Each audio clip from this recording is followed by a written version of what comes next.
तो चालन विधि में देखना ध्यान से, चालन विधि क्या होता है, जब चालन विधि को हम जब किसी भी दो वस्तुओं को, ठीक है, एक हम ले लें आवेशित वस्तु, ठीक है, एक क्या ले लें आवेशित वस्तु ले लें, जिस पर आवेश होगा उसको बोलेंगे आवेशित वस्तु। क्या बोलेंगे उसको? आवेशित वस्तु। और जिस पर कोई चार्ज नहीं होगा, न धन का होगा न प्लस न माइनस का चार्ज, मतलब कि उस पर जितना प्लस का चार्ज होगा उतना ही माइनस का चार्ज होगा, जितना प्लस का उतना माइनस का चार्ज, ठीक है। अगर इस जिस पे जितना प्लस का चार्ज उतना माइनस का चार्ज होता है उसको बोलते हैं अनावेशित वस्तु। क्या बोलते हैं उसको? अनावेशित वस्तु, ठीक है, या उदासीन वस्तु, ठीक है, अनावेशित वस्तु, ठीक है, अनावेशित वस्तु या पदार्थ, ठीक है। इसको उदासीन भी बोला जाता है। क्या बोला जाता है? उदासीन, ठीक है। क्या बोलते हैं इसको? उदासीन पदार्थ या वस्तु, ठीक है। मतलब कि अगर किसी भी आवेशित वस्तु को अनावेशित वस्तु से साथ अगर तार द्वारा जोड़ दिया जाए या फिर उसको स्पर्श कराया जाए, जब उसको स्पर्श कराया जाता है तो क्या होते हैं, कुछ चार्ज निकल कर इस आवेश इस धातु पर आ जाए, इस पदार्थ पर आ जाता है। तो ऐसे विधि को बोलते हैं चालन विधि। मतलब कि ये चलकर आ रहे हैं। कैसे आ रहे हैं? इससे चलकर इस वाले पर चले आ रहे हैं, ठीक है।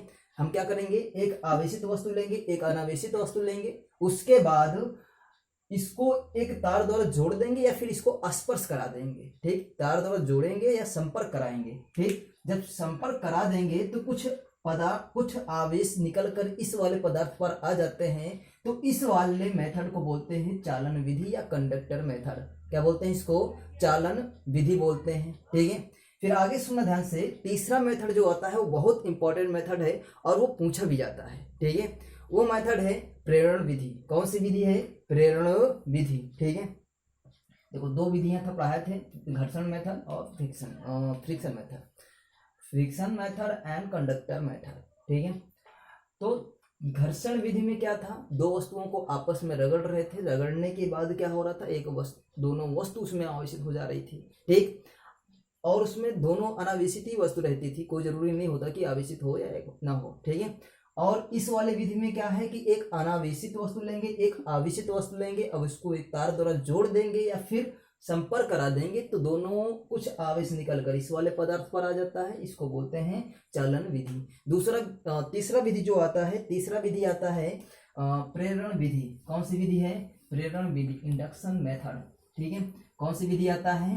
तीसरा प्रेरण विधि, ठीक है। प्रेरण विधि को बोलते हैं इंडक्शन मेथड, ठीक है।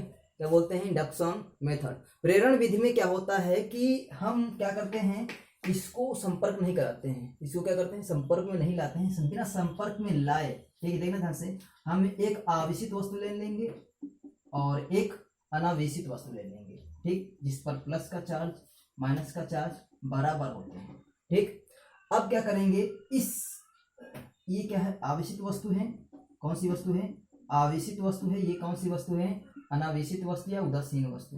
इसको बोलेंगे उदासीन वस्तु, ठीक है। तो सुनना ध्यान से, आवेशित वस्तु को उदासीन वस्तु के पास ले जाते हैं। जब इसके पास ले जाएंगे ना, तो जो इस पे प्लस के चार्ज या माइनस के चार्ज होंगे वो प्लस आवेश के कारण इधर चले जाएंगे और प्लस वाले को उस तरफ भेज देंगे। क्यों ऐसा होगा? क्योंकि हमने कल बताया था कि प्लस का चार्ज जो होता है वो माइनस चार्ज को अपनी ओर आकर्षित करेगा, ठीक है, और प्लस वाले चार्ज को प्रतिकर्षित कर देगा। जब प्रतिकर्षित कर देगा तो वो उस साइड चला जाएगा और ये इस साइड चला आएगा। मतलब इससे हमें ये पता चला कि जब इसको हम और पास लाएंगे, थोड़ा पास लाने पर, ठीक है, जब पास लाएंगे तो इसमें से दोनों चार्ज अलग अलग हो जाएंगे। माइनस के इधर हो जाएगा, प्लस का इस साइड हो जाएंगे, ठीक।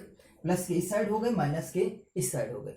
अब क्या करेंगे, इस वाले चालक को हम एक भूसंपर्कित कर देते हैं। क्या कर देंगे? भूसंपर्कित कर देंगे, ठीक। ऐसे लगाए रहेंगे, उसके बाद इसको भूसंपर्कित कर देंगे। जब भूसंपर्कित करेंगे तब क्या होगा, इसमें जो प्लस वाले हैं ये निकल निकल के कहाँ चले आएंगे? पृथ्वी में चले आएंगे। कहाँ पर चले आएंगे? पृथ्वी में। क्योंकि पृथ्वी आवेश का भंडार होता है, ठीक है, उसमें जितने भी आवेश चला जाएगा सब, ठीक है। तो इसमें से कुछ आवेश जो प्लस वाले आवेश वो निकल के इसमें चले जाएंगे। जब इसमें चले आए तो जब इसमें पूरा चला आए आवेश, तब इसको हम क्या करते हैं, तार को कट कर देते हैं, भूसंपर्कित से हटा देते हैं। हटाने के बाद सुनना ध्यान से, जब इसको भूसंपर्कित से हटा देते हैं, हटाने के बाद क्या होता है कि अब इस आवेशित वस्तु को हटा देते हैं, तो ये उदासीन जो वस्तु होता था, ये जो चार्ज दिख रहा है ये पूरे में ऐसे बिखर जाएगा, ये भी वस्तु आवेशित हो जाएगी, ये भी वस्तु क्या हो जाएगी, आवेशित हो जाएगी। ठीक है, देखना ध्यान से फिर से एक बार। हम क्या करते हैं, एक वस्तु दो वस्तु लेते हैं, एक आवेशित वस्तु लेते हैं, एक उदासीन वस्तु लेते हैं। आवेशित वस्तु को उदासीन वस्तु के पास ले जाते हैं तो उसके चार्ज उस प्रेरण के कारण क्या होते हैं, माइनस के चार्ज इस तरफ हो जाते हैं, प्लस के चार्ज उस तरफ हो जाते हैं। माइनस के चार्ज जब इस तरफ आ जाते हैं तो क्या होता है, हम लोग प्लस के इसको भूसंपर्कित कर देते हैं। क्या करते हैं, इसको भूसंपर्कित करते हैं। भूसंपर्कित करने के बाद क्या होता है, भूसंपर्कित जब कर देते हैं तब क्या होता है, जितने भी प्लस वाले चार्ज होते हैं सब निकल के पृथ्वी में चले जाते हैं। कहाँ चले जाते हैं, पृथ्वी में चले जाते हैं। पृथ्वी में जाने के बाद हम क्या करते हैं, उसको कट कर देते हैं तार को। जब तार को कट कर देते हैं और इस आवेशित को हटा देते हैं थोड़े दूर पे, तो ये क्या होते हैं, जितने चार्ज बचते हैं ये पूरे में एक समान रूप से फैल जाता है। जब एक समान रूप से फैल जाता है तो इसी को बोलते हैं प्रेरण विधि। क्या बोलते हैं इसको, प्रेरण विधि। हमने क्या करा, इसको प्रेरणा देकर आवेशित कर दिया था। ठीक है, जैसे तुम्हें कोई चढ़ा दे, ठीक है, जैसे झगड़ा हो रहा हो, तुमको कोई 2-3 कमेंट मार दे, उसके बाद तुम देखो कितना आवेशित हो जाते हो। आवेश में आकर तुम खूब धुनैया करते हो दूसरों को। ठीक है, उसी तरीके से इसमें भी है, इसको थोड़ा अपने पास लाया, इसको आवेशित कर दिया। आवेशित जब कर दिया तो ये भी अपने आवेश में आ गया। इसको हम थोड़ा से भूसंपर्कित कर दिया तो क्या हुआ, इसके थोड़े आवेश निकल गई, हमेशा आवेशित ही बना रहा। ठीक है, अब चलना ध्यान से। ये हो गए 3 मेथड आवेश उत्पन्न करने के विधियां। क्या है ये, आवेश उत्पन्न करने की विधियां। ठीक है,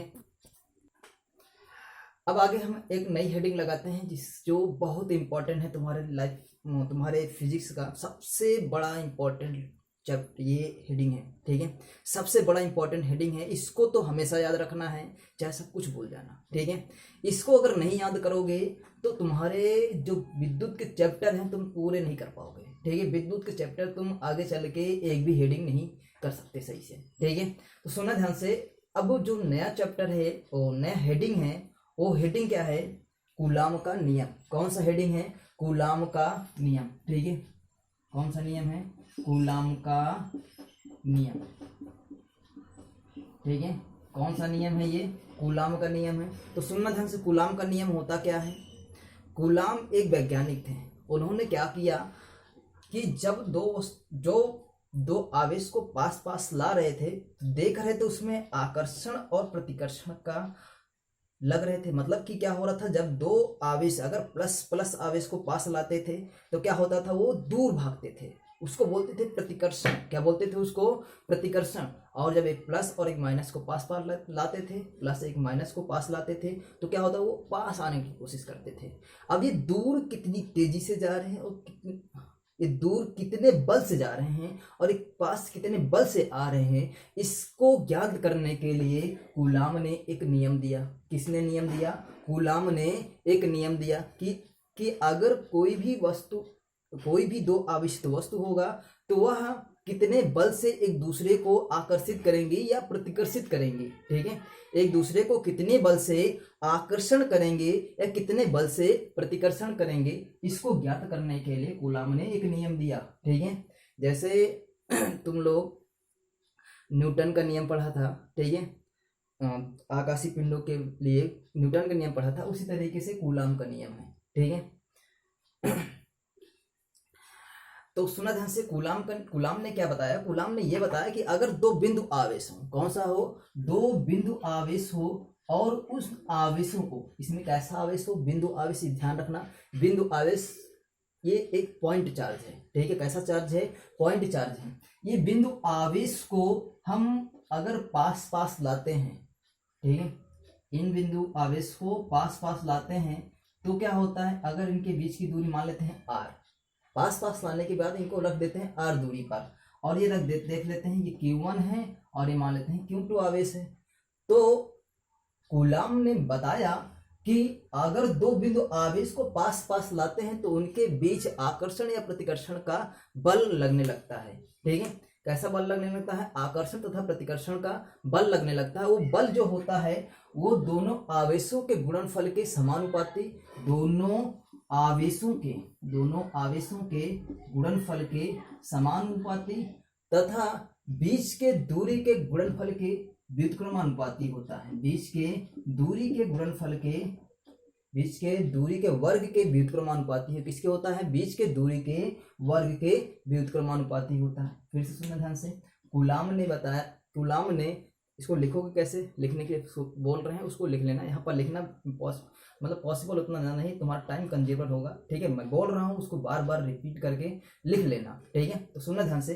कूलाम ने क्या बताया कि दो बिंदु आवेशों के बीच लगने वाला आकर्षण तथा प्रतिकर्षण बल, दो आवेशों के बीच लगने वाला आकर्षण तथा प्रतिकर्षण बल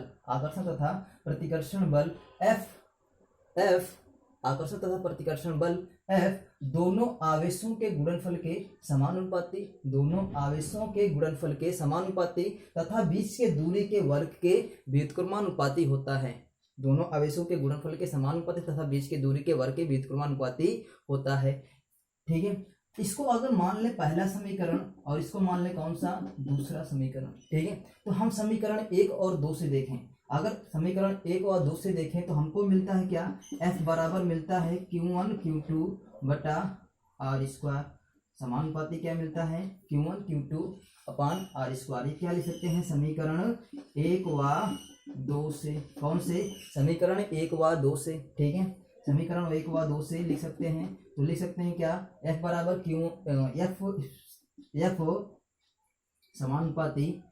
F समानुपाती Q1 Q2 बटे R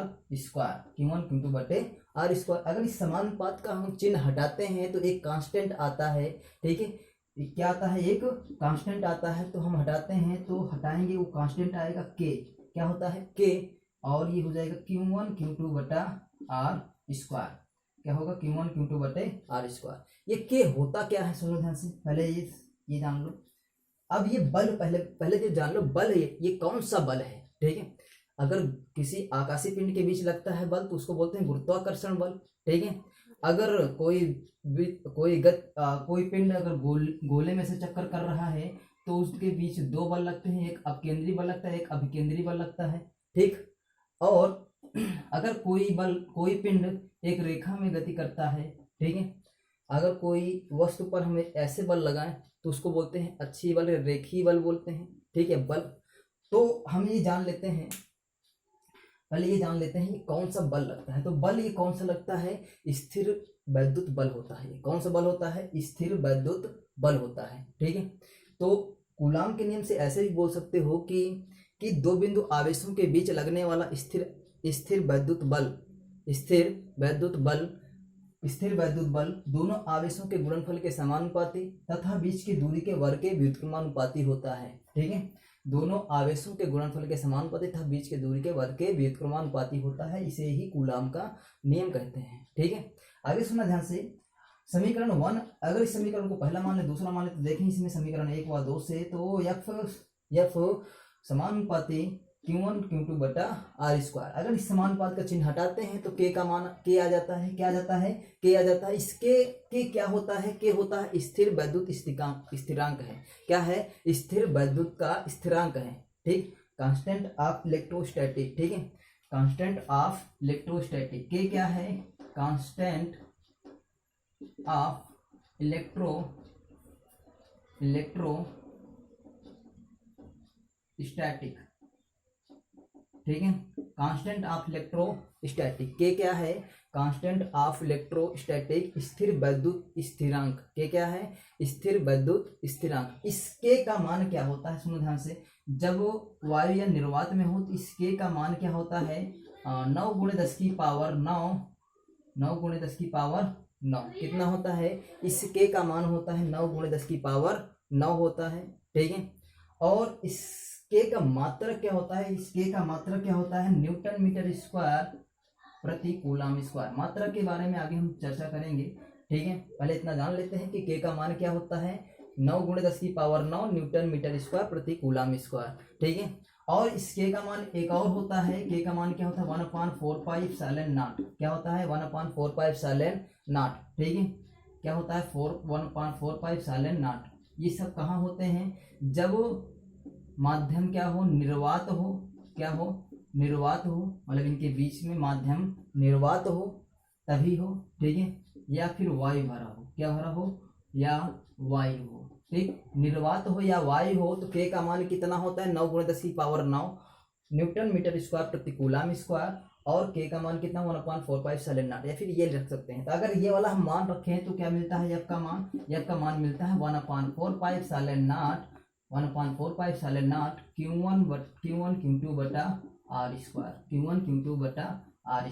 ठीक है, अच्छा यहाँ पर हमको एक चीज दिख रहा है साइलेंट नॉट। क्या दिख रहा है, इप्सिलॉन नॉट। इप्सिलॉन नॉट होता क्या है, ये इप्सिलॉन नॉट होता है वैद्युतशीलता होता है। ठीक है, स्थिर वैद्युतशीलता है ये। कौन सी शीलता है, वैद्युतशीलता है ये। ठीक है, परमिलिटी, ठीक है, परमिलिटी होता है ये। ठीक है, वैद्युतशीलता। इस वैद्युतशीलता का मान कितना होता है, इस वैद्युतशीलता का मान जो होता है वो होता है 8.854 × 10⁻12। और मात्रक क्या होता है इसका, मात्रक होता है कूलाम स्क्वायर प्रति newton metre square, coulomb square प्रति न्यूटन मीटर स्क्वायर। ठीक है, ये होता है निर्वात में वैद्युतशीलता। ठीक है, तो हमको कूलाम के नियम से क्या पता चला, कूलाम के नियम से पता चला F बराबर 1/4πε0 Q1 Q2/r²। ठीक है, ये क्या है बल का नियम, बल का मान है। ठीक है, चलो ये बल का मान हमने निकाल लिया। इसी के सापेक्ष इसी तरीके से हम और आगे बढ़ें तो अगर हाँ ये देख लिया कूलाम का नियम। तो कूलाम का नियम पता हुआ नहीं, फिर से एक बार दोहरा देते हैं। तो सुना ध्यान से, कूलाम का नियम क्या होता है, कूलाम ने दो बिंदु आवेशों को अगर पास पास लाया तो पास पास लाने पर उनके बीच आकर्षण या प्रतिकर्षण का बल अनुभव होने लगा, आकर्षण या प्रतिकर्षण का बल अनुभव होने लगा। उस बल को मान निकालने के लिए कूलाम ने एक नियम बताया जिसको कूलाम का नियम कहते हैं। उस कूलाम के नियम में कूलाम ने क्या बताया था, कूलाम ने बताया था कि इन दो आवेशों को जो बल हो उन दो आवेशों के गुणनफल के समानुपाती तथा बीच के दूरी के वर्ग के व्युत्क्रमानुपाती होता है। ठीक है, चलिए तो इससे हमें फाइनली क्या मिलता है, F बराबर मिलता है 1/4πε0 Q1 Q2/r²। इस फार्मूले को याद रखना, ये फार्मूला कहाँ पर होता है, जब निर्वात या वायु हो तब। ठीक है, अब ये देखना ध्यान से, अगर इनके बीच हम कोई माध्यम रख दें, ठीक है, इनके बीच क्या रख दें, कोई माध्यम रख दें, तो ये बल का मान कितना कम क्या हो जाता है, कम हो जाता है। जैसे तुम अगर इसने यहाँ पर वायु में किसी को एक थप्पड़ मारो तो वहां पर तुम्हें बल ज्यादा अनुभव होगा, अगर उसी को पानी में डुबा कर थप्पड़ मारो तो उसको कम बल अनुभव होगा। ठीक है, ये फिर पहले ये जान लेते हैं तो ये बल किधर लगते हैं। तो सुनना ध्यान से, ये भी सुनना ध्यान से, एक पॉइंट ये ध्यान रखना कि जो बल लगेंगे, मान लो दोनों आवेश समान चार्ज के हैं, दोनों आवेश कैसा है, प्लस प्लस का है, तो दोनों पर बल कैसा लगेगा, प्रतिकर्षण बल लगेगा। इधर भी ये इधर भागेगा, ये इधर भागेगा। तो इसमें क्या पता चलेगा कि जो ये F होगा, ये जो F होगा, ये दोनों F दोनों तरफ समान बल लगते हैं, दोनों तरफ क्या होते हैं, समान बल लगते हैं। ठीक है, ये दोनों जो बल होंगे ये समान बल होंगे। अगर इसमें से एक माइनस हो जाए एक प्लस हो जाए, मान लो ये वाला माइनस है तो दोनों तरफ क्या होंगे, समान बल से आकर्षित होंगे। ठीक है, दोनों बल पे समान प्रतिकर्षण होगा, समान आकर्षण होगा। ये भी चीज याद रखना। कभी कोई पूछ लेता है कि बताओ, इस पर दे दिया होता है कि बल इस पर इतना अनुभव हो रहा है, तो बताओ इस पर बल कितना अनुभव होगा। ठीक है, चलिए ठीक है, हाँ कूलाम के नियम को याद रखना है। ठीक है, फिर उसके बाद हम आगे नेक्स्ट वीडियो में फिर इसके आगे ले चलते हैं। ठीक है, चलिए थैंक यू, धन्यवाद।